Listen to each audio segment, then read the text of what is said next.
Hello, hello. All right, welcome. I'm gonna go in here, and as soon as I see Miss Julie come on, there she is. Oh,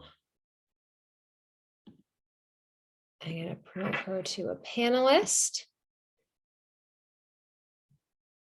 There we go.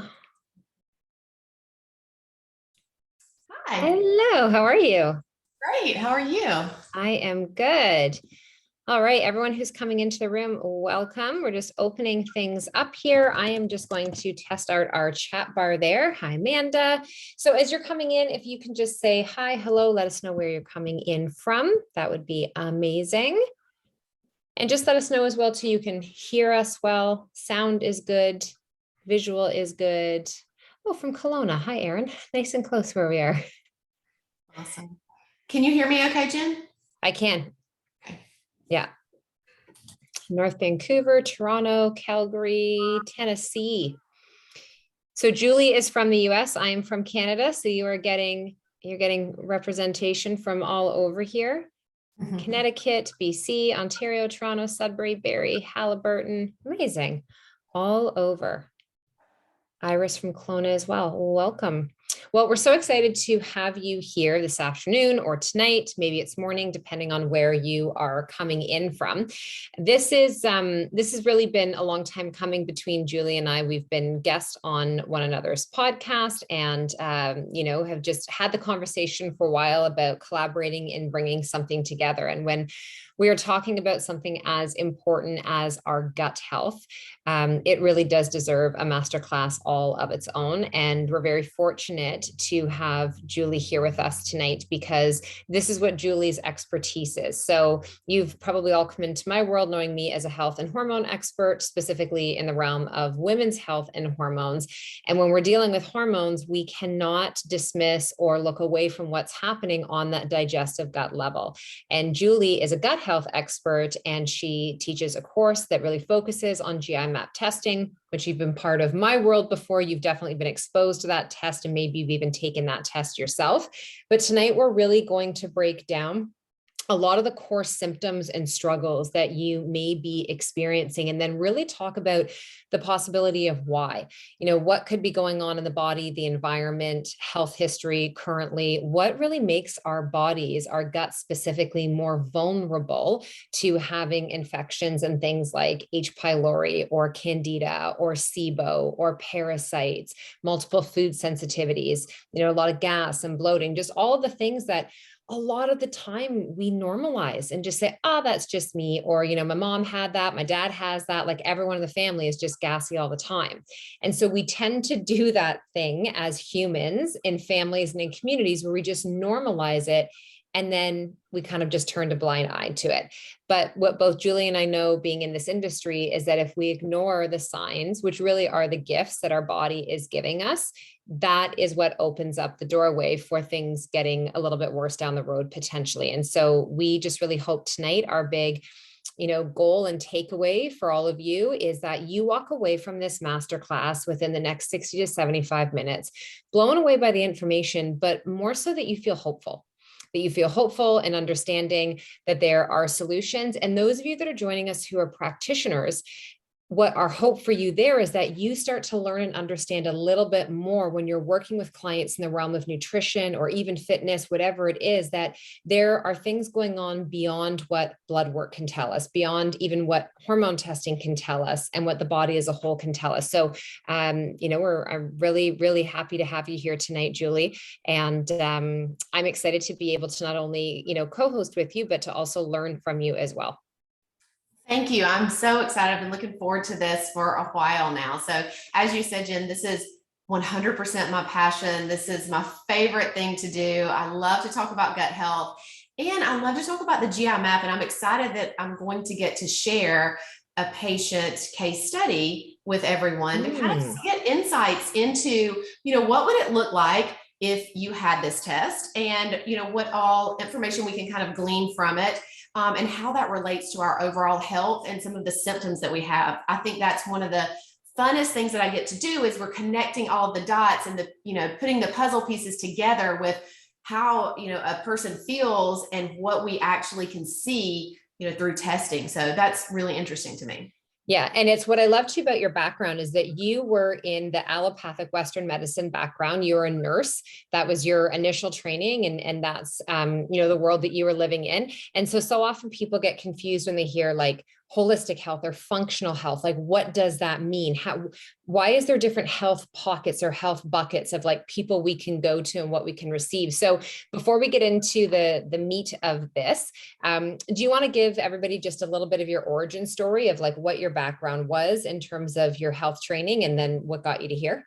Yeah, absolutely. So I have been in healthcare. Started out in Western medicine, as Jenn said, 25 plus years ago. I started out as a nurse, and then I went back to get my nurse practitioner degree. I still actually teach in the graduate program that I went through at Emory University in Atlanta, and which is really interesting because we are trying to incorporate more holistic pieces into the program. It's very slow, but I'm excited to hopefully be a part of that, as that continues on. So it was probably about 10 years ago now that I really first started just looking at myself and my family, kind of like a lot of us do. We want to take a healthier path for ourselves, for our families, and really use more natural tools when we experience common things like headache, digestive upset, common things like that. So that's really where I started and really began to learn more about holistic and functional medicine. And I had GI issues for, over 20 years. And I discovered the GI map test about 4 to 5 years ago. And really that is what, for me, really changed everything. I took the test. I was so much sicker than I thought I was. On paper, I looked really sick. I didn't feel great. So I knew there was something off despite all of the kind of healthy things that I was doing. And so that gave me so much insight into really what was going on beneath the surface. And so from then on, I went through my own healing journey. And once I really got on the other side of that, I thought, oh my gosh, I really want to incorporate this into my practice. And so that is kind of how I started doing GI mapping. And like I said, it's probably the funnest thing that I get to do now. So I absolutely love it. Which some people may think is crazy because we're talking about looking at poop test and then the results, but our bodies are so freaking brilliant and, so vast in terms of what is going on. And we live our life every day with this mere morsel of understanding everything that's going on. And so I want to get right into it. Why don't we talk about what I know you have some slides and things you want to share as well as you're educating tonight. So I'd love if we could start off with talking about, I think we all understand the common digestive issues, but what could be some of the things that people might be suffering with that they may not recognize or connected to their gut? Yeah. So in terms of symptoms, things that people don't really connect to their gut. I mean, certainly digestive issues, that's kind of like, of course, kind of a no-brainer, right?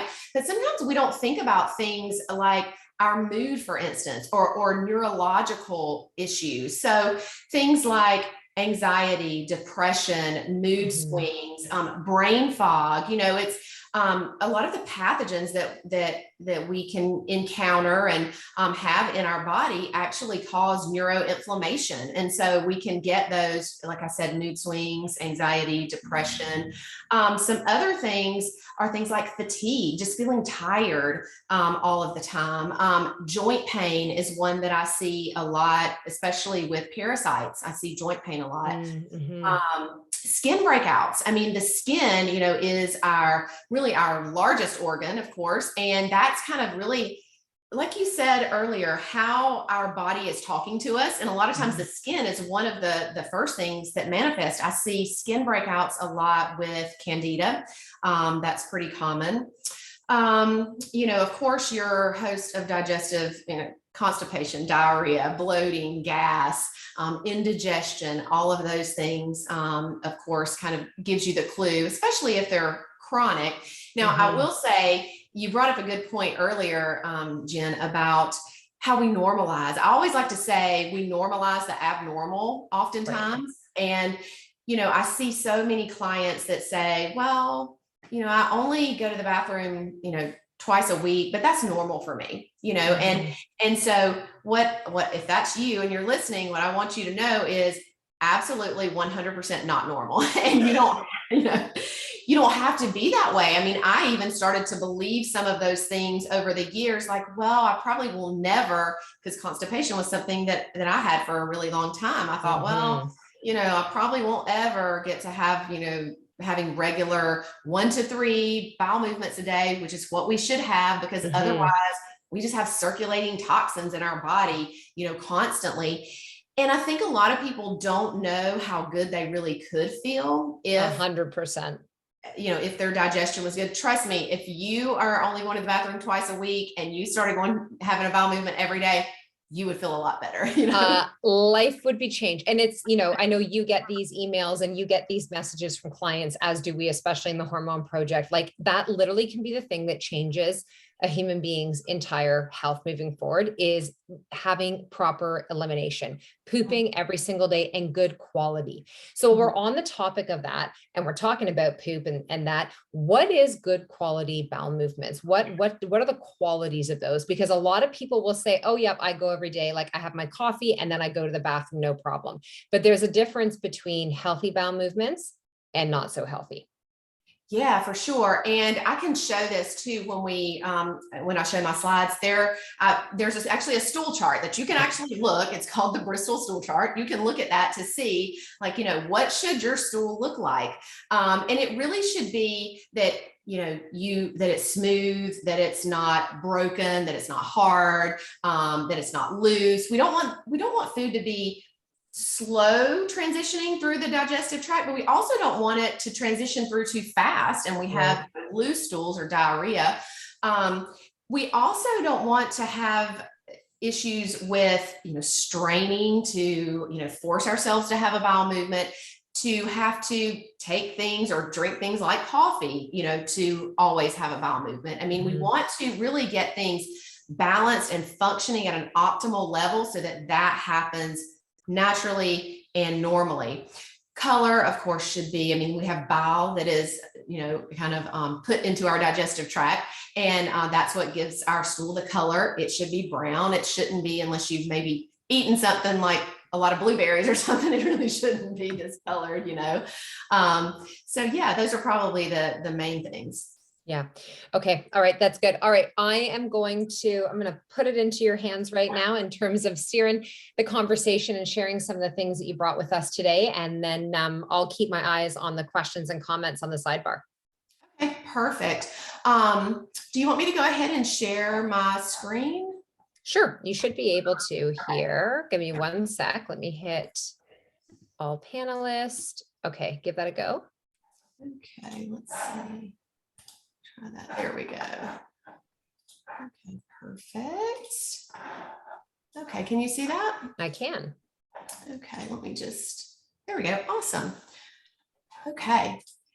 So a couple of things just to kind of reiterate, why is gut health really foundational to our overall health? Well, honestly, there's really no disease or condition that doesn't really originate in the gut at a core or a foundational level. So I like to kind of think of this as we're peeling back the layers of an onion, right? We probably have heard that analogy, pretty often, really to get at the core. And so sometimes we start, like I was mentioning with myself, we start with kind of some Band-Aid approaches because we really just want to feel better right away. That's what we ultimately want. And sometimes these are even healthy Band-Aids. We think, well, I'll just take this probiotic or I'll just take these digestive enzymes. Nothing wrong with that.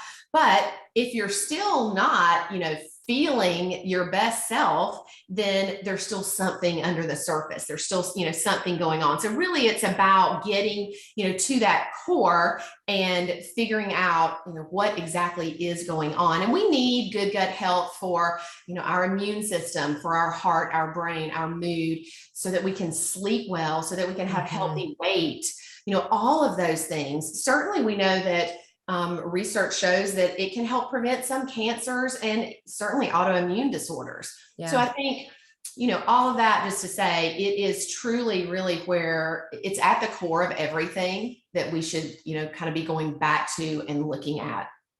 I think it's a really important point that you just made there in terms of with autoimmune disease is that so much of the research now, especially when it comes to autoimmune disease in women and things like even endometriosis, which is now considered to be in that family of autoimmune illness, is all related back to gram-negative and gram-positive bacteria in the gut.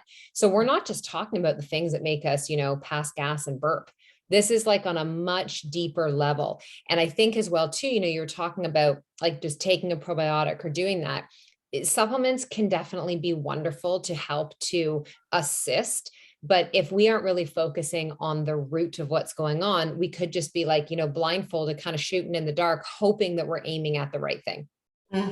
Absolutely. And just to that point, Jen, that is one of the reasons that before I started offering the GI map, in my practice, that's kind of what you do when people come and you don't have any hard data. You say, well, try this, try these enzymes, try this probiotic, try X, Y, and Z. And you're kind of just throwing the kitchen sink at them sometimes. And they're not bad things, but we could really short circuit a lot of it and get to, if we could just kind of get to the root of the problem. So 100%. Yeah. So I want to give you guys some strategies just to improve your digestion. And these are all like super simple things that you can do right now. You can start them today, tomorrow. They don't cost anything. So it's just a matter of taking the time to think about these things, to improve your digestion. So deep breathing. Deep breathing, when we breathe and relax before we eat, it activates our vagus nerve. And our vagus nerve is part of our parasympathetic nervous system. And you probably heard that termed the rest and digest system versus the sympathetic nervous system, which is what most of us are activated in all of the time because of the stress and the world we live in, and that's not what we want when we're trying to digest food. So really just taking some slow, deep breaths, maybe for 10, 15, 30 seconds. I mean, as much as you can, just in and out, slow and deep, that actually will get you into that rest and digest. I used to think it was really, oh, this doesn't work. And so once I started doing it, I was like, oh, wow, this really does make a difference. Yeah, huge. Yeah. And I know you're really big on that too, Jen. And so, yeah, I think it makes a huge difference.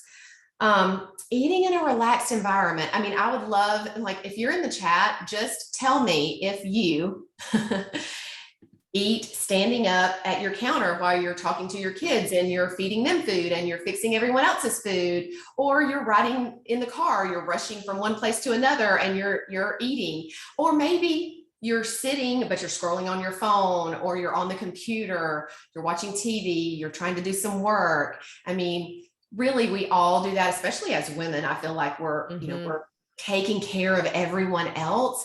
And so that's not really helping us in our digestion. So if you can just make it a point to be in a seated, relaxed environment, put away all of the devices, do your deep breathing, and then, start to eat slow and relaxed, and you will tell a difference. The other thing is chewing your food enough. This is one thing.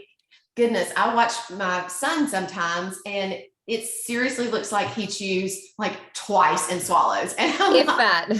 Yes. And I'm always like, Tyler, you have got to slow down. And he's like, what? Like, they just doesn't think about it, But I see it in our youth and both the things you just talked about. Like I notice with, like, I have teens, you have teens as well too. Like, not only are they not chewing, but they have a device glued in their hand all the time. So it may not be like, like when we're having family dinner, your device better not come near this table, but left to their own device, right? When they're eating, doing that, or they're just talking all the time eating. And so they're not in the relaxed state. They're not breathing. They're not chewing well. They're chugging water back when it is that they're consuming meals, right? Yes, absolutely. So even us, as parents, reminding them, to slow down, and it does make a big difference. Chewing your food, really, we should chew our food 30 to 40 times, per bite. And one thing that you can do, if this is maybe a problem for you, or maybe you could even pass this on to your kids, if you can make it a point to put your fork down, like out of your hand between each bite, that will kind of force you to, okay, make sure that you're chewing at least more, than you probably were. So that's just kind of a tip to think about that more. Drinking water with your meals, there's some thought around the fact that this can really dilute your stomach acid and your enzymes, and you may not digest as well. Also, the temperature of the water. If it's super cold, you can, if you're eating something that's very oily, it can actually emulsify those fats, and that really slows down your digestion. Avoiding chewing gum, this is really for bloating. A lot of people that come to me that, bloating is a very common symptom, that I hear and see. And when we chew gum, we're actually swallowing a lot of air. Not to mention the fact that there are artificial sweeteners, like things like xylitol and sorbitol, and we don't really even digest those well at all. And they can cause some bloating. And then just things like taking a walk after you eat. Goodness, that helps so much just to activate and stimulate digestion. And is so good for supporting healthy blood glucose and insulin as well, too. Definitely. Anything else that I missed, Jen, that you could think of? No, I think that's good. And lots of people are responding here that they need to slow down, sit down. And Kathy's saying, not Kathy, Linda, I quit chewing gum a few months ago and my gas problems were cut in half. It makes a massive difference, because not only are you swallowing that air, but you are diluting digestive enzymes that could be used for food. As soon as you start to chew, your body's like, oh, food's coming in. That must mean we have minerals, vitamins, nutrients coming in. And so your body starts to go through the same process that you would to break the food down, but the food never comes. And so it's a big one. That is such a good point. I'm so glad you said that. That's such a good point. And thank you for sharing that, Linda. So stress. Now this could be a whole, masterclass in and of itself, right? Especially the way stress relates to the gut, but just to kind of hit the highlights, some of the main things that happen when we're stressed that happen to our gut are we have these changes in the microbiome and in really the balance of the good and bad bacteria. And what research has shown is that chronic stress can alter not only the diversity, but the composition of the gut microbiota. And so what happens is it lends toward more pathogenic bacteria than beneficial bacteria. And that's when we get that really dysbiosis picture, which we'll talk more about that and what that is and what that looks like when we get to the gimap test. We'll go over a test and I'll kind of show you guys what that looks like. Again, lowering stomach acid and enzyme production. Stress actually diverts blood flow away from the gut so that it can feed, if we think we're in kind of a stress state, then we want to feed our brain and our muscles. Our gut is like the last thing that our body is really thinking about. And that's that whole sympathetic nervous system being activated. And by doing that, we don't have as much stomach acid. Then guess what happens? If we're in a chronic state of stress, this lower acid, it really leaves us as kind of like a prime target for pathogens that we come in contact with, because, we are in contact with pathogens all day, every day. But if we, ingest something like, let's say, a parasite, and we have really good, gut health and stomach acid, that should really destroy it, especially that stomach acid. But if it's low and we don't have enough, then it's much easier, for those to kind of find a home, so to speak, and kind of grow and multiply. And this is something I'm sure we'll see on the gimap test you're going to show, but I find in practice, more women have a low secretory IgA. They have a low level mucosa barrier than they do a high, which means they are more vulnerable. And it's so challenging sometimes because on the surface, you're like, I don't understand. I feel like I'm eating pretty healthy. I'm doing all the things. But this one factor of stress, like you said, can be enough to start to break down the integrity of the lining of your stomach and contribute to leaky gut. Absolutely. And that's actually the next point. It weakens the intestinal barrier. And then that's what happens. You get leaky gut, and then you have all of the symptoms. And a lot of times leaky gut is what ends up causing those autoimmune disorders. Our body is fighting against itself. and then slow healing of the lining there of the mucosa. Stress can certainly impair the healing process. So funny, let's see, my first GI map that I did was about 4 to 5 years ago. And I had 2 parasites. I had H. pylori. My secretory IgA was 39. I mean, I had an almost non-existent. Oh, wow.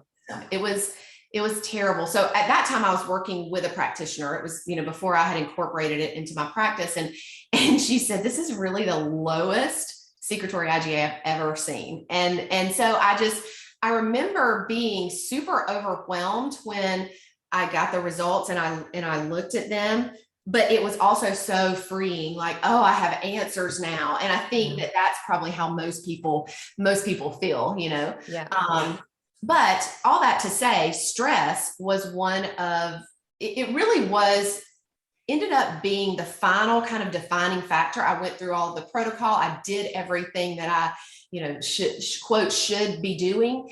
And it honestly was not until I released this really huge stressor that I had in my life that, I mean, I'm not going to say it was instant, but it feels like in hindsight, it was almost instantly.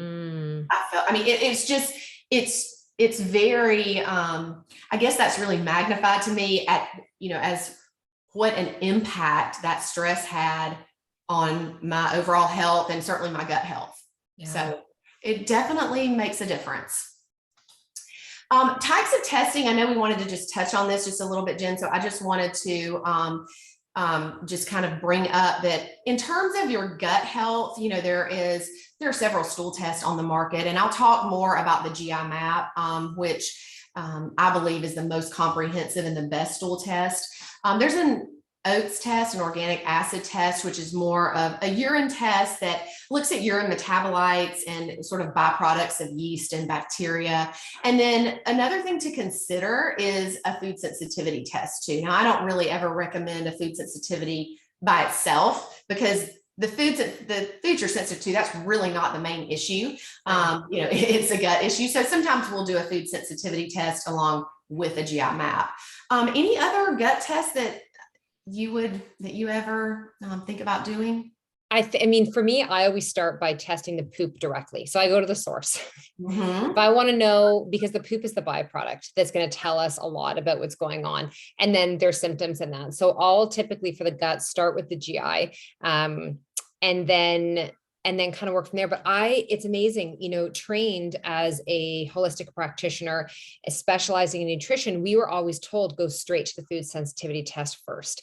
But what ends up happening is then you take this poor individual and you're like, when you can't have this and you can't have that, and they end up, having like 12 safe foods, and they're not really getting to the root of what's going on, when understanding that the reason we are so impacted by these food sensitivities is because there's an issue going on at the root.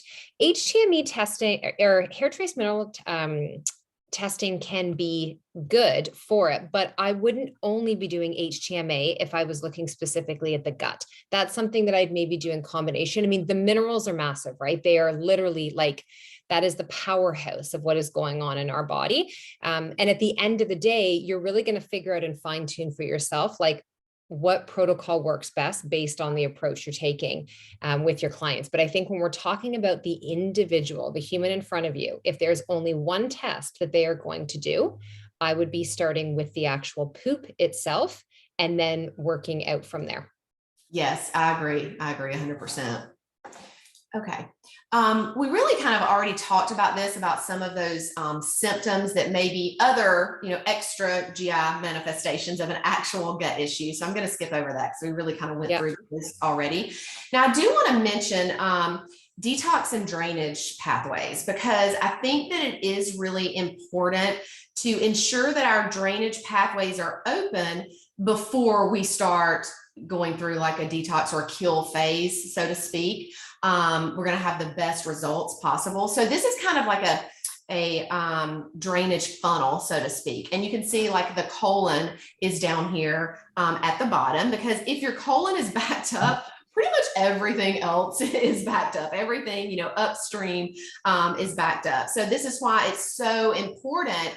One of the first things that I work on with clients is getting them to having regular, daily, normal bowel movements. And I just think that is so key. And, a lot of times people want to, jump to all the other things. I'm like, well, we're not going to have as much success if we don't get this part right. So this is kind of more of like I think of it as like a foundational, piece to the puzzle. And then you've got your liver and bile ducts, and think about your liver as like processing toxins, releasing them into your bowel and your bloodstream.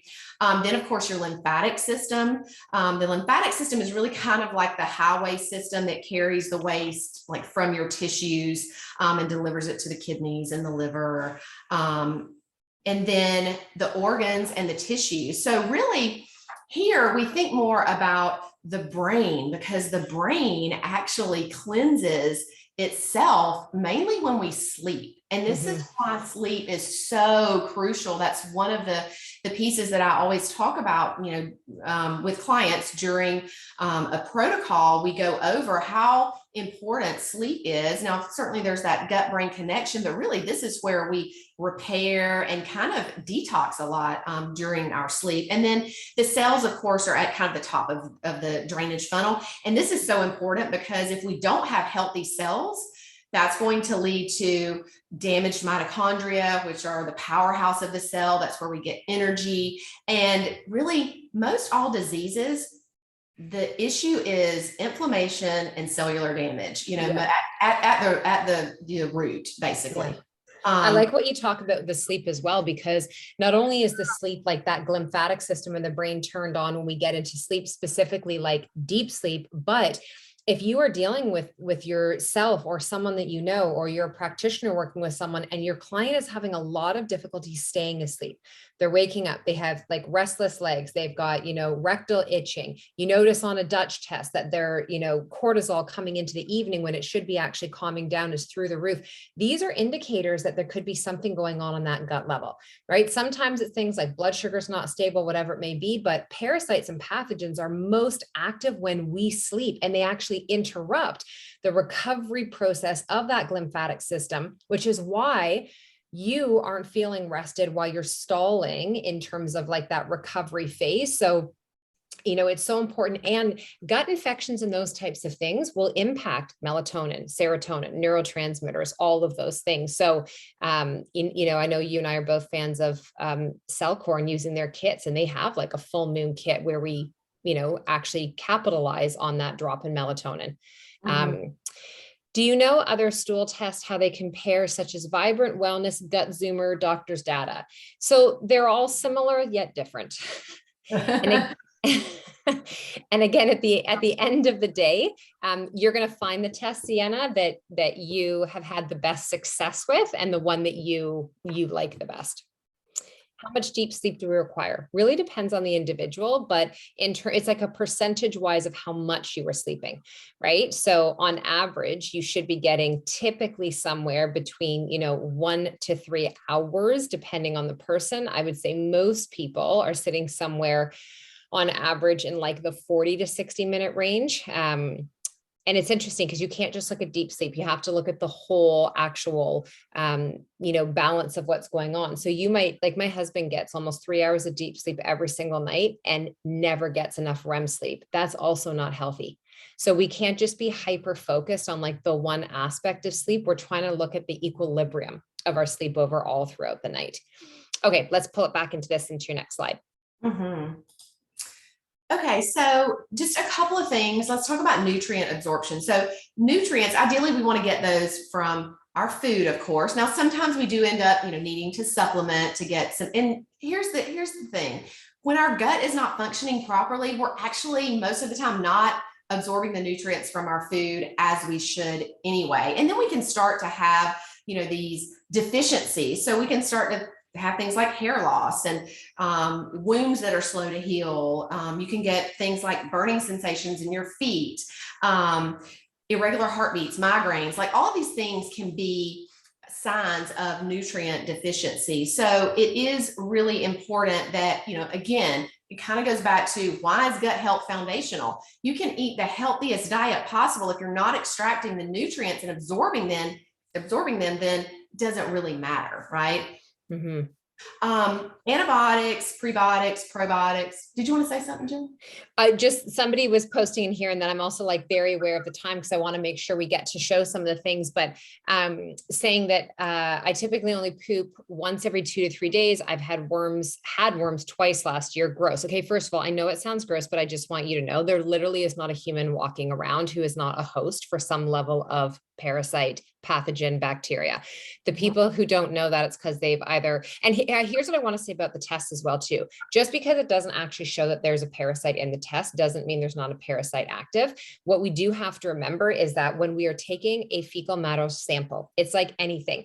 That is the sample of that day that you are pooping out, and you have to scoop from different areas of the fecal matter. So if perhaps in that poop you had that day, or where you scooped it out, or maybe like I've had some clients that are like, honestly, I know I was supposed to scoop it in 4 spots, but I just couldn't. So I just took a scoop and I put it in the thing.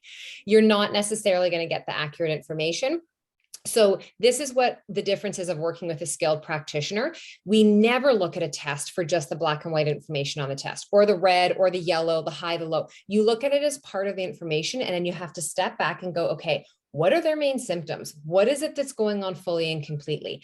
And what you may start to find is that as you work on your drainage and on your lymph, all of a sudden now you're passing things that didn't necessarily get picked up on the test. And she's asking the question too of like, where did you get them? You will never know the answer. No, I get that question all the time. And it's like, we can guess, but I mean, that's just not even worth it because you don't know. And we are exposed to things all day, every day. You don't have to just travel to a foreign country to get a parasite. I mean, sometimes people think that, and it's like, no. I had 2, and I had not been to a foreign country in years, not that I couldn't have picked them up a long time ago, but I'm just saying that definitely, like you said, is not the case. So antibiotics, prebiotics, probiotics, obviously antibiotics, I mean, they're good when we need them, when they're absolutely necessary. We're thankful that we have them. But of course, they're one of the biggest factors that, damage the gut lining, wipe out our commensal bacteria. So we want to avoid those. And actually, there was a study back in, I think it was 2018, that looked at how long it takes for our gut flora to kind of return to normal after antibiotics. And it was 6 months. So that's a pretty long time. So that's one round. And that's one round. So if you've been put on multiple rounds, like we were having a conversation in our coaches meeting this morning, some of the clients that we've worked with where they've been told that they have H. pylori and that they're put on 2 to 3 rounds of antibiotics. So now you're talking 12 to 18 months of like trying to get the body back to a position. And this is what comes down to that integrity of the lining of the gut that you were talking about. So I know we live in this world, to those of you listening, where we just want to believe that in 2 weeks, 30 days, 3 months, 6 months, it's all going to be healed. But you have to step back and look at like, how long has this been going on for? What was the whole health history leading up to now? What's currently happening in your life? What's the quality of your environment, your water, your food, your stress? Like, we have to have way more grace and compassion to ourselves and lengthen that period of time. Yeah, absolutely. And, think about it like this too. You didn't get to where you are most likely overnight. The symptoms kind of compounded. And so things aren't going to be corrected overnight, so even though we'd like for them to be. So we know how important probiotics are, and, great foods to get them from: yogurt, kefir, sauerkraut, kimchi, miso, tempeh, kombucha, all of those things. But prebiotics are also really important because they're what the probiotics feed and grow and multiply off of. So we can do things like add bananas, onions, garlic, leeks, asparagus, artichokes. All of those have a lot of good prebiotic fiber. And so fiber is another thing that is really key to good gut health and to having good commensal or, healthy normal bacteria. And when you combine those two, prebiotics and probiotics, it's actually called a symbiotic, which you may actually be taking one if you have a probiotic that has prebiotics in it. And I get a lot, I wanted to address this because I get questions about this a lot is, well, how many CFUs, or that's considered like the dosage of probiotics, should I take a day? And most data says 10 to 20 billion CFUs for maintenance is pretty good.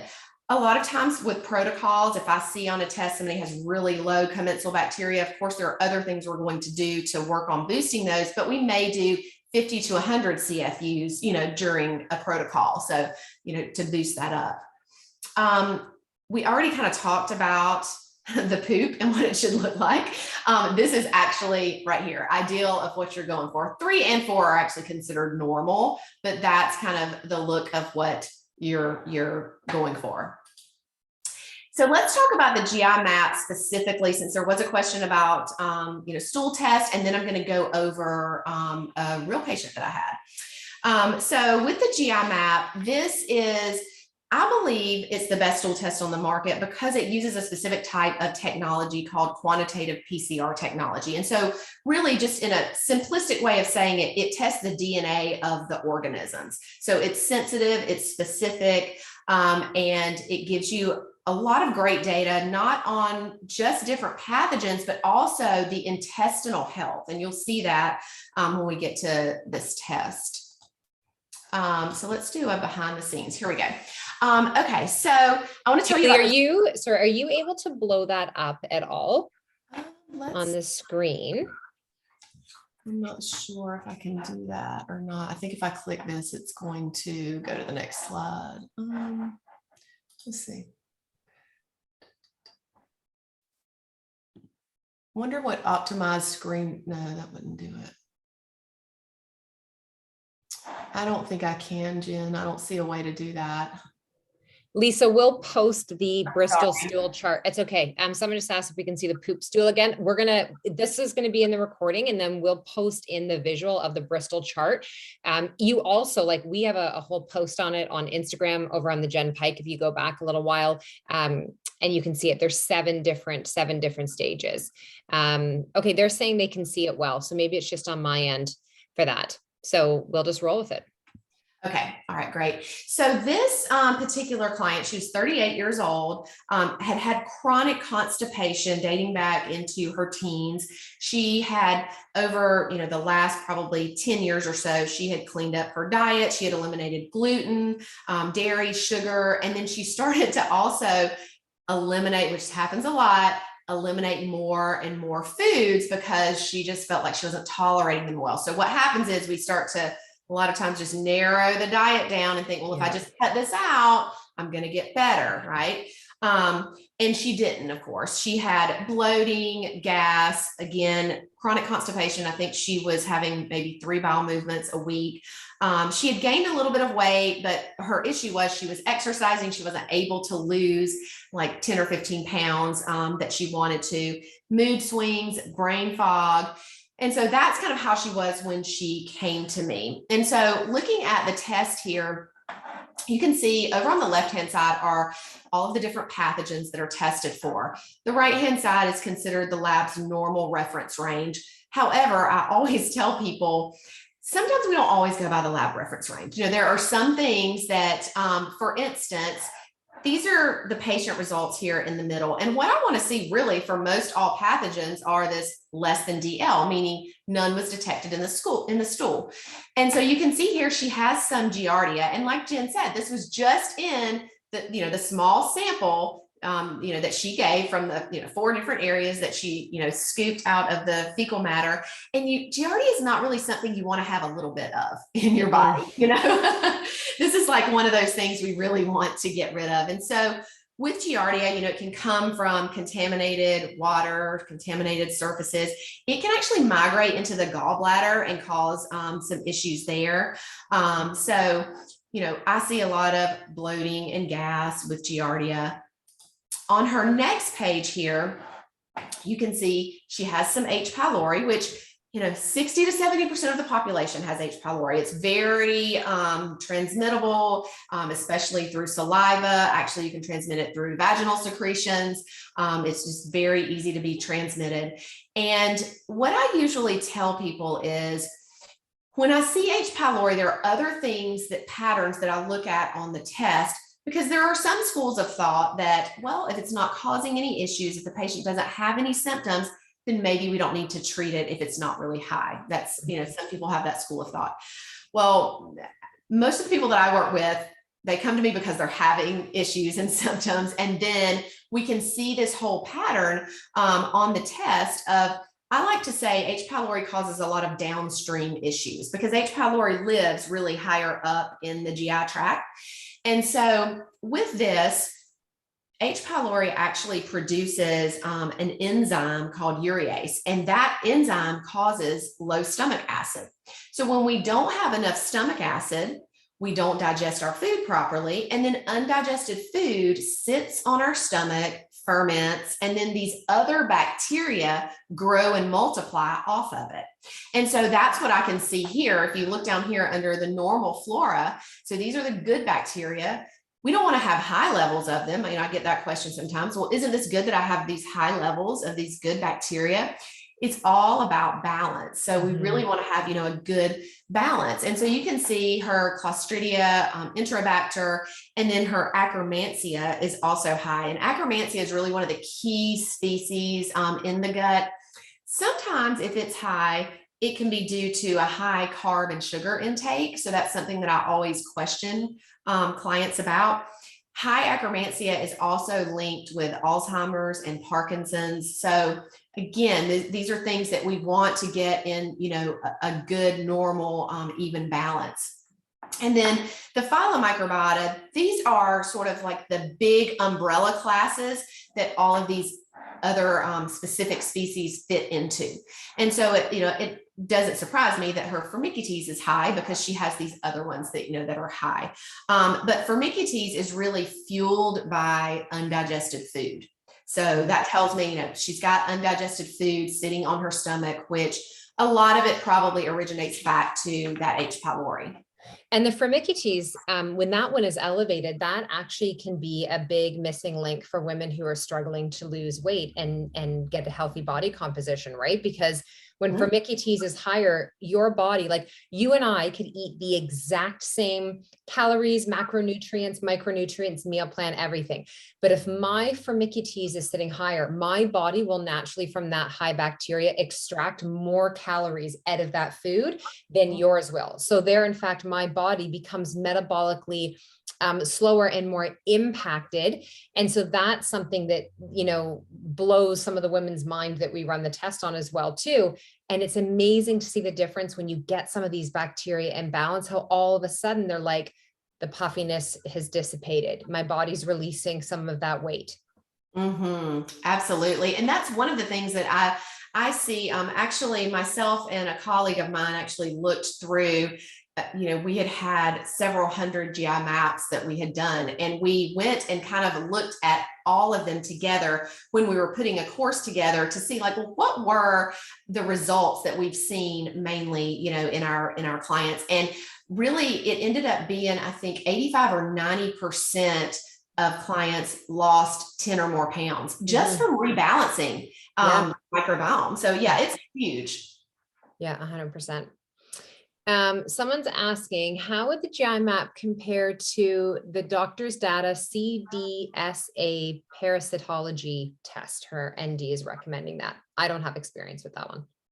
I do not either. I'm sorry. I do not have any experience with that test. Yeah, that may be a better question to ask your prescribing ND who's recommended it to you. That's exactly what I was going to say. Yes. Yeah. That's what I would do.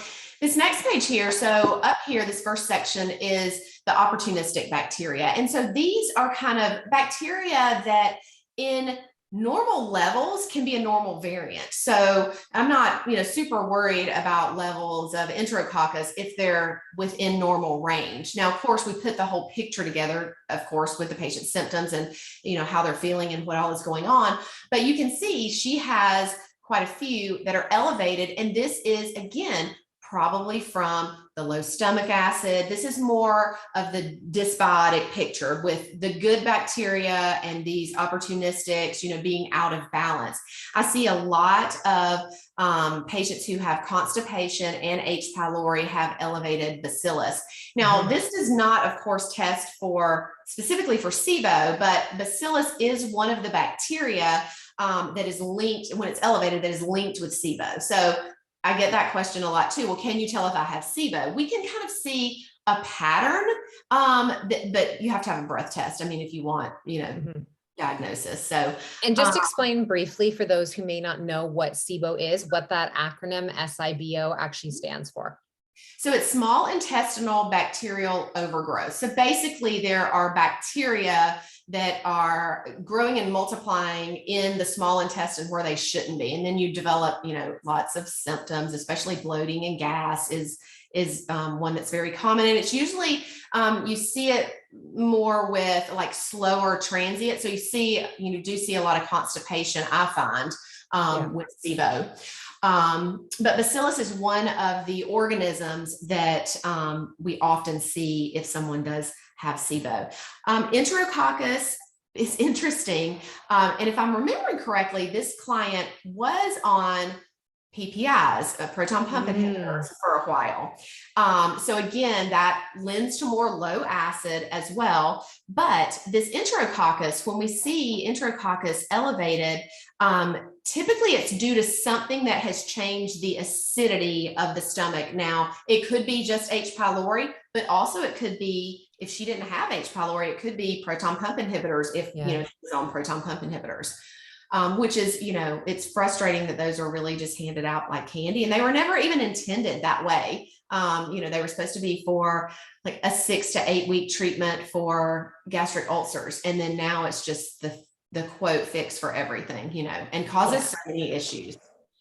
Go ahead. Sorry, someone's just asking a question here. So Tara, I don't know if you're a practitioner or not. If you're a practitioner, you can't just go and order the gimap test from a lab here in Canada unless you actually have a physician that's signing for it, or that you're part of a clinic that does. You can reach out to labs like In Common Lab, who is a provider of diagnostic solutions, and different labs and companies like that in Genova, and reach out. But you can't just like contact the company directly unless you are some type of a physician, functional physician or medical, to actually get the requisition to order.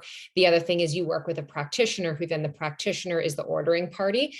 And because you don't want to just go and order it by yourself, you will not know how to walk yourself through this.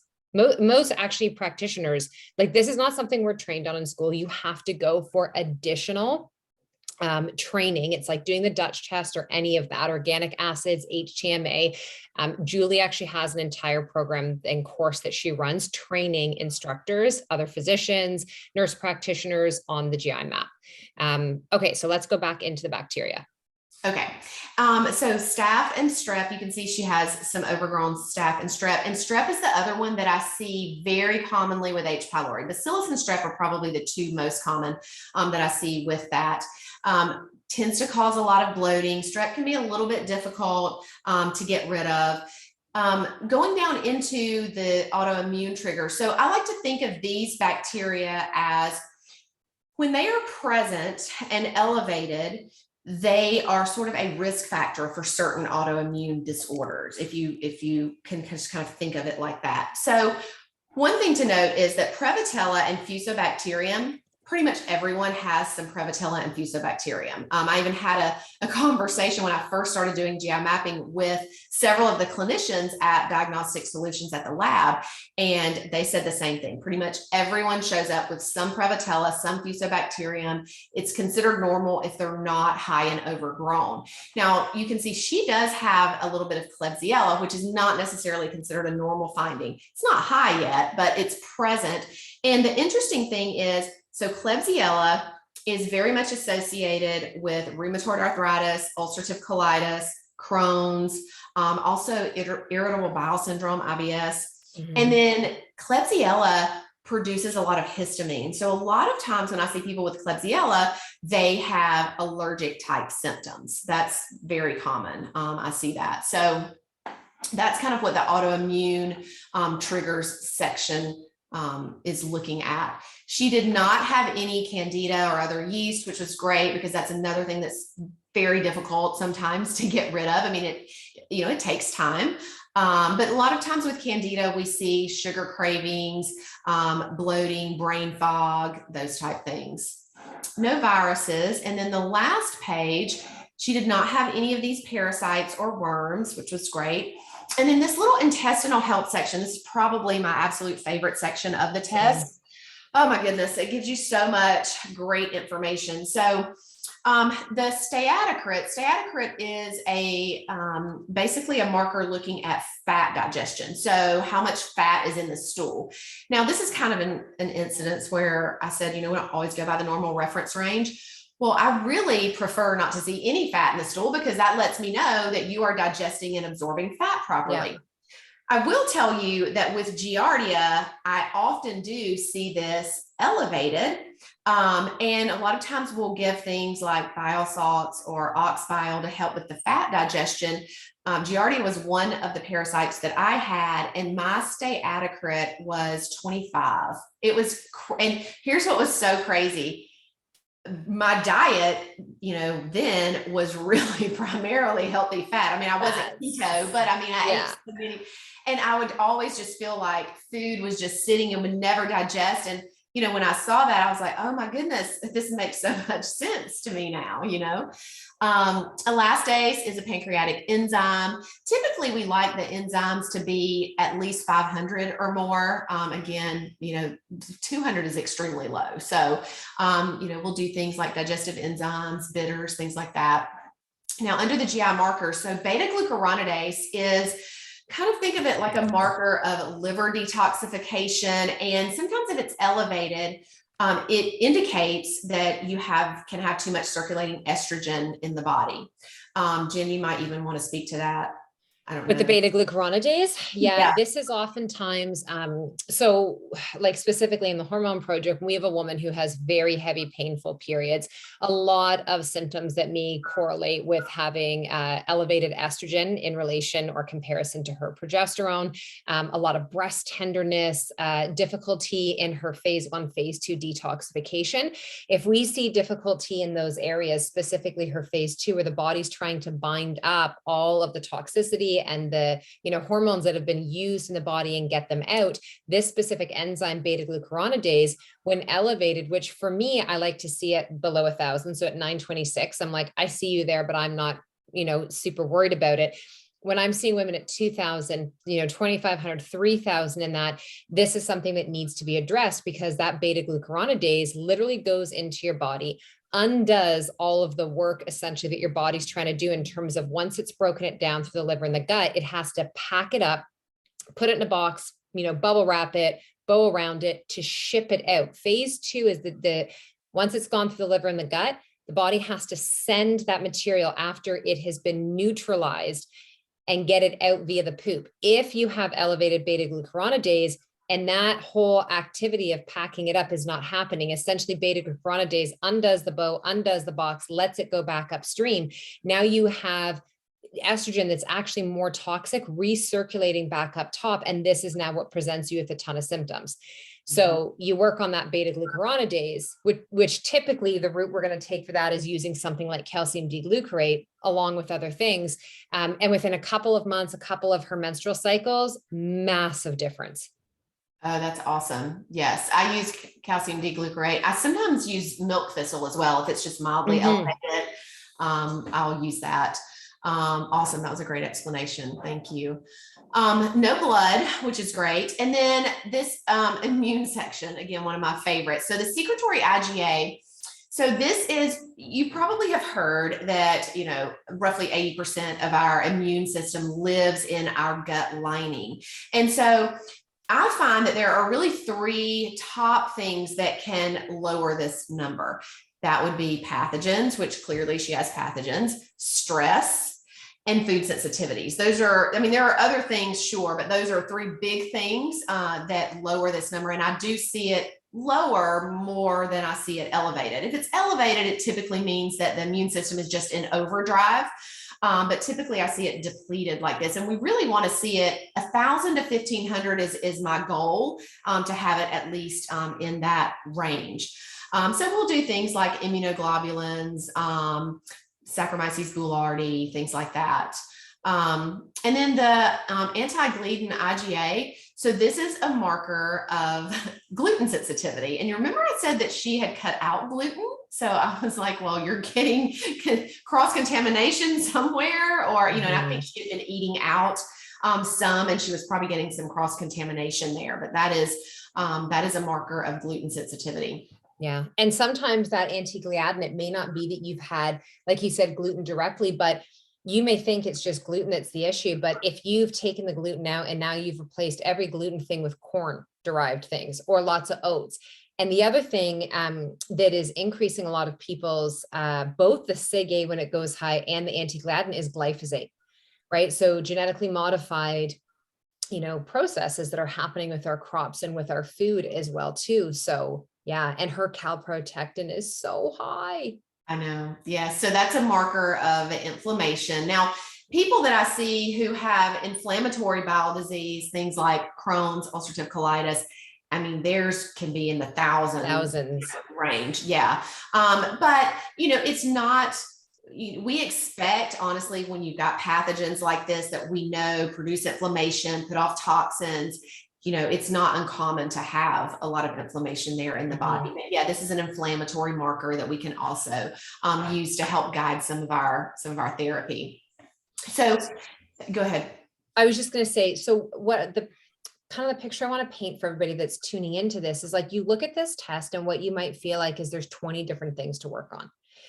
But that's not actually the reality of it. You just have like 20 different pieces of information that all have to actually be addressed in a order, right? Like in a system, like all the things you're going to do to support the reduction and removal of the H. pylori in the gut are going to take the load off of everything else we see. Getting the giardia out are going to take the load off everything that we see. Building her SIG-A back up is going to take the load off. So you don't really have like every single line that you see requires attention. It's not like you have to take something or do something different for every single one of those. This is where, again, stepping back and having a proper protocol is so important. Yes, I'm so glad you said that. And that really kind of brings me to kind of the next, slide, where this is really the approach that in functional medicine you look at when we're talking about healing the gut. We first start here with removing things like pathogens, foods that may be, causing an issue, bacteria, yeast, all of those things, removing those. And then we begin to also replace. Now, some of these we're doing in combination. It's not like we just remove and replace. Some of them were overlapping, but this is kind of the whole approach. Replacing things like digestive enzymes, hydrochloric acid, bile acids. And then we, of course, will re-inoculate with, good probiotics. Repairing the gut lining is also really important, using things like antioxidants, omegas, zinc, glutamine, and then also rebalancing. Now, this is when we really look at everything in the person's lifestyle. And we're looking at things like not only the way that they eat, but that they exercise and sleep and stress and, everything that impacts the gut. And I know that this can sound like, oh my goodness, there are so many things, but this is, again, a great reason that you work with a trained practitioner that will guide you and walk you through. It's not that they're going to throw all of this at you at once. It's going to be a stepwise approach. And honestly, this can take 6 months, 9 months, 12 months, depending upon what all is going on, depending upon how well you respond. And really a lot of it is not just the supplements that you may be given to get rid of some of the pathogens. Oh my goodness. It's about that rebalancing the whole lifestyle, I think. Yeah. Just had the food sensitivity test done with an ND and feeling like it's hard to avoid eating so many things, and I'm still having difficulties of my digestion. I think a test needs to be done as my next step, but don't think my naturopath offers this. I've checked a few NDs near me, but don't see anyone who does. do we work with the GI? We do actually. And what you can do is you can reach out to us. If you message hello@jennpike.com, you can book a call with one of our wellness advisors. And so we have different testing packages. So if you're working with somebody for the first time and you're doing a GI map, then really what you want to do is I would recommend you do an initial consult. They need to understand and know about your health history. How long has this been going on? What else has been going on? And then actually run the test. And then from there, when you get the results back, you do a report of findings, and then somebody to walk you through, okay, this is going to be your first step. This is going to be the next step. When I'm taking people through different protocols, or, one of our coaches are, it's like, this is what we're going to have you do for the first couple of weeks. And then we're going to touch base. Okay, do that so that you can just like chunk it down. And instead of, oh my gosh, I have all of this, it's like, nope, this is my focus and the couple of things I have to do right now. How are we feeling? Good. Okay. Now we're going to introduce the next transition, because you never know, Julie and I could be following the exact same protocol, and she is doing amazing on it. And I am like, oh my gosh, like I got brain fog, my joints hurt, I don't feel good, I have diarrhea now instead of constipation. Everybody's going to respond a little differently. Mm-hmm. And then you have to kind of, like you have to redirect and go from there. But I will say this, 99.9% of the time when you're on the right protocol, you're not suffering. Like you get to a point where you're like, oh my gosh, I actually feel so much better. And that is the continuum. Yes, absolutely. Yeah. Did you have any more slides that you wanted to show? Yeah, the last thing that I wanted to show was just for practitioners. We talked about the GI mapping course. Jenn mentioned that. And this was actually when myself and a colleague started doing GI mapping, we literally searched for a course that would kind of streamline and teach us how to interpret the test and create protocols, and really just all of the things in terms of even marketing and keeping up with clients, like just everything. And there was nothing out there, nothing existed. So we created a course teaching other practitioners how to do that. We do a webinar twice a month. The next one is on June the 28th. It's totally free, and it just talks more about GI mapping, why you would want to incorporate it into your practice. We have a whole community of practitioners that support each other as we collaborate with, ask questions of each other. And that, I think that's really great, because sometimes in this world, you can feel kind of alone when you're doing something like this. I do have a discount code if there are any practitioners that would like to take the course.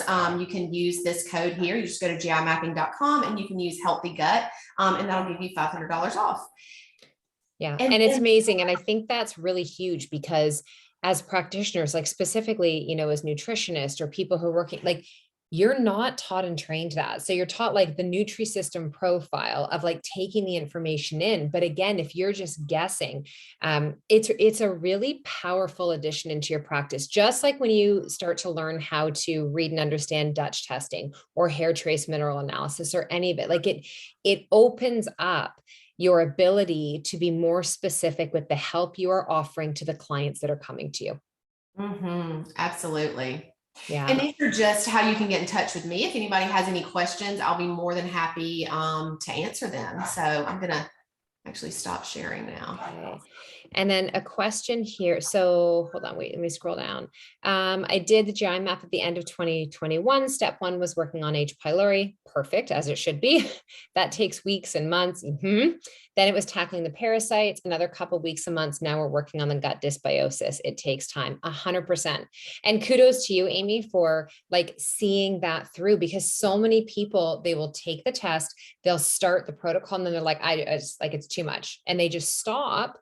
And, if I can also say this, if you're going to initiate doing a removal of these pathogens and bacteria, you need to follow it through. You don't want to do this start and stop where you're going in and stimulating things to be killed off, and then not going in and binding to those and fully getting them out. So this is why it's so important to have the education and to understand, instead of like, oh, you just need to go and do this, but why? Yes, absolutely. That's a great point. We have to remember it's taken years to get where we are, so it takes time to heal. I was on the pill for over 15 years, and that also did some damage. Yeah, and that's a great point. We're not told this as women, but being on the birth control pill, it impacts our gut microbiome the same way that antibiotics do. And when we're like, I was on it for 7 years. You're saying you're on it for 15 years. So there's so many things we don't realize. I was sharing in a course I was teaching the other night that I modeled for years. And one of the things that they had us use on our skin from the model dermatologist was like our model lotion. And I had no idea what I was putting on my skin twice a day for like umpteen years until I figured out that it actually had 2% clindamycin, and it was a topical antibiotic that they were having applied to our skin so that we wouldn't get breakouts. And I was just like, so, taking the pill, impacting the microbiome, putting this on another microbiome. Think of all the hand sanitizers and everything we've been using in the past 2 years. And like people's issues with eczema have blown up, and psoriasis and histamine response and all of that. It's like our skin's our largest organism. And we have all these different microbiomes: vaginal, skin, oral microbiome, obviously the gut that we've talked about, and they're all interrelated and connected to one another. Mm-hmm. Yes, for sure. Do anti-anxiety meds deplete the microbiome? Mm-hmm. Yeah. Unfortunately, any medication as a whole. And here's the thing. I don't want you to like hear that and then be like, oh God, I need to stop taking the anti-anxiety medication. That's not what we're saying at all. And this is where, like a lot of the work Julie does, it's understanding, okay, so if I need to take these medications, then what else do I need to do in my lifestyle and in my other, supplements or herbs that I'm taking that can support my microbiome so that I don't get the side effects? Yes, absolutely. And sometimes, Jen, I will say that people I find this is another thing that we can get into our heads. Well, I'm on this medication, I'm just going to have to stay on it for my whole life. Now, I'm not saying that's not true for some things, maybe, but I don't think that you should get stuck there. I mean, if we're talking about anti-anxiety medications, there may be, maybe, there are other things, more natural things that you can do that you could wean off of that with the help of a provider. So I just think not to get stuck in that mindset necessarily is important. This leads into another question that was just asked, which is asking both of us, have you seen dramatic improvements in mood, anxiety, sorry, I'm just reading it there. I just disappeared. Have you noticed significant improvements in gut health with clients healing their emotional trauma? So that's a two-parter. The first part was, have you noticed a difference in supporting the gut in this? 100%. And I mean, my answer to that is everything is connected. So if we come back to talking about stress and we talk about things like big T and little t traumas in our life, our bodies are very smart, and our bodies will always try and protect us, and our bodies will pack away the things that we aren't prepared to work on or that don't feel like it's the right time. And that will manifest somewhere as something. So for someone not dealing with something, and it doesn't have to be like things that we would consider to be big stuff. It could be like this small naggly thing that happened in your life that for whatever reason, like I think we have to remember with trauma, it's all in the perception of the person who was on the receiving end. Mm-hmm. Right? So for some people, it may show up as anxiety or depression. For someone else, it could show up as the chronic rash, the diarrhea, the constipation, the headaches. So our emotional body and our physical body are not separate. Mm-mm. Right? They're very interconnected. Julie, this is a question for you. What about noisy gut? It's constantly gurgling, especially after I eat. Mm-hmm. It could be that you have like faster, transient times. I'm not sure if this person that asked this has diarrhea or anything like that, but I mean, just if you don't have a good, healthy balance of the good and maybe the opportunistic bacteria, then if you have dysbiosis, that can certainly happen. Just like you just said, Jen, it really, most of these things affect everyone differently. Yeah. So yeah. Another question here. Can you do the gimap if you are pregnant? And if you do, can you do the healing techniques if you are pregnant? So you go ahead.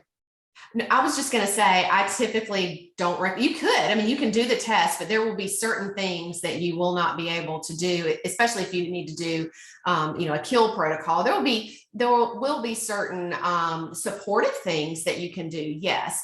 But if you do have pathogens that need to be killed, I don't recommend doing that, while you're pregnant. Or breastfeeding. No. Yeah. So in my mind, let's just wait until we're done so we can get a fresh new test and then we can go ahead and treat the issues typically. Yeah. And for me, in my experience, I sometimes take a little bit of a different approach depending on the woman. So I don't have like a one answer. It would depend on what's going on, where if this is something where you've really been struggling, you've been trying different things, you can do the test. So you have this test and understanding of what is going on in your gut microbiome while you are pregnant. If it's working on certain things like the prebiotic or probiotic, or possibly some enzymes or some of the gentle supportive things to bring in your body. And then, because here's the other thing with gimap test, you actually want to redo this test with somewhat frequency, because it's the only way to really know if things are shifting and changing. So you could do a test if you are pregnant, work with what you've got there, and then you could retest. I typically would say retest about 4 to 6 months postpartum, see what's going on at that point there, and then work at it from that for it. But yeah, I don't know what your testing frequency is for the GI. I mean, it depends on what has shown up, but if we're in a pretty strong protocol, I'm going to want to retest probably within about 4 or 5 months to see what's going on. Yes, I mean, obviously it's individualized. Most protocols are in terms of supplements. Now we're working on lifestyle things like, for months, but typically 3 to 4 months. And then I always wait at least a month afterwards to retest. So, and then, if someone is like, oh, I'm 100% better, like everything's fine, and they're like, I don't really want to retest now. I mean, I recommend retesting at least once a year, because that's just a preventative measure. I mean, things are going to shift and change in the microbiome, and we want to get ahead of anything that, may be getting off balance. We want to go ahead and kind of head that off. So, yeah. Yeah, absolutely. Absolutely. All right. Any other questions anybody has while we're chatting in here? We're like 75 minutes on the dot, which is what I had said today we would be, which is really good for us being on time. But if there's another question that anybody wants to post in there that we can answer for, you can do that. Yes, that's a great question. So when your test results come back, they actually would come back to the practitioner who has ordered them. So the test gets shipped to your house. You do the test in your own privacy. They actually will come and pick the test up from your home. Right. So it's like lots of privacy that's in there. And then once the lab receives the test and they go through it all, then that'll get sent back to your practitioner. And then Julie, I know you do this. We do this in our company. We pull your results up on the screen. And so we actually walk you through the exact same way that Julie just did in that, and help you to understand, like, here's what's come up, this is what's going on, and then create that protocol so you have those steps outlined. Yes, this is being recorded. Absolutely. We record everything we do of this. So typically we send the email out within 24 to 48 hours. So you'll be able to go back, you can press pause, take your notes, send us any questions that you may have. You've got Julie's contacts that are in the slide in here to reach out to. You obviously have our contact information because that's how you are in here tonight. And yeah, if I already had a GI map done, could I have a consult from you? I don't do any one-to-one consults for that anymore, but I have a team of practitioners that do. And then Julie, do you still do one-to-one? Yes, I do. Okay, there you go. Oh, you are very, very welcome. I hope you all enjoyed this tonight and that you took away some great information about this. Have a beautiful rest of your night. And who knows, maybe we'll see you back here for part 2. Yeah, thank you so much. This was so fun. Thanks, Julie. Okay, take care, everyone.